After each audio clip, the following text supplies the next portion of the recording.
भारत एक समय सोने की चिड़िया कहलाता था। यह भूमि अपनी समृद्धि, ज्ञान और संस्कृति के लिए विश्व प्रसिद्ध थी। यहाँ कला, विज्ञान और साहित्य का विकास अपने चरम पर था।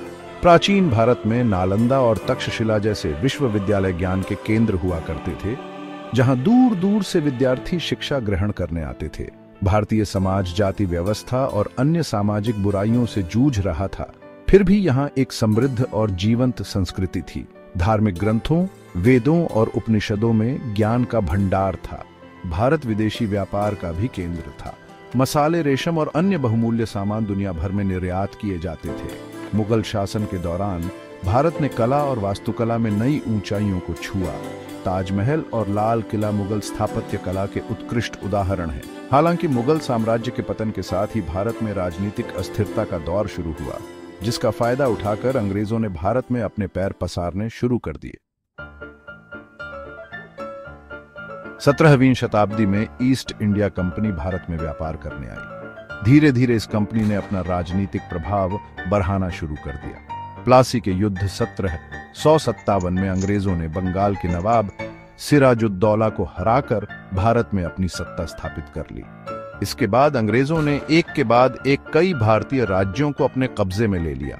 उन्होंने फूट डालो और राज करो की नीति अपनाकर भारतीय राजाओं को आपस में लड़वाया और अपने साम्राज्य का विस्तार किया। अंग्रेजों ने भारत का आर्थिक शोषण किया। वे कच्चा माल भारत से ले जाते और तैयार माल भारत में ऊंची कीमतों पर बेचते थे। भारतीय उद्योग धंधे बर्बाद हो गए और भारत अंग्रेजों का आर्थिक गुलाम बन गया। अंग्रेजों ने अपनी भाषा और संस्कृति को भारतीयों पर थोपना शुरू कर दिया। अंग्रेजी को शिक्षा का माध्यम बनाया गया और भारतीय भाषाओं और संस्कृति को दबाया जाने लगा। 1947 में भारत को अंग्रेजों से आजादी मिली, लेकिन आजादी के इतने वर्षों बाद भी अंग्रेजी भाषा का साया भारतीय मानस पर बना हुआ है। आज भी अंग्रेजी भाषा को तरक्की और प्रतिष्ठा का प्रतीक माना जाता है। अंग्रेजी न जानने वालों को अक्सर हीन भावना से देखा जाता है। सरकारी नौकरियों, उच्च शिक्षा और कॉरपोरेट जगत में अंग्रेजी भाषा का बोलबाला है। गांवों और छोटे शहरों में पढ़ने वाले बच्चों को अंग्रेजी न आने के कारण कई अवसरों से वंचित रहना पीढ़ी देता है। यह दुखद है कि आजादी के इतने वर्षों बाद भी हम अपनी भाषाओं को वह सम्मान नहीं दे पाए जो उन्हें मिलना चाहिए। यह सवाल आज भी बहस का विषय है कि अंग्रेजी भाषा भारत के लिए वरदान है या अभिशाप।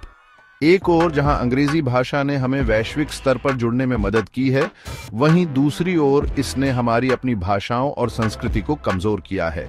हमें एक ऐसा रास्ता निकालना होगा जहां हम अंग्रेजी भाषा का उपयोग अपनी प्रगति के लिए करें, लेकिन साथ ही अपनी मातृभाषाओं को भी बढ़ावा दें। हमें यह नहीं भूलना चाहिए कि भाषा केवल संवाद का माध्यम नहीं होती, बल्कि हमारी संस्कृति और पहचान का भी हिस्सा होती है।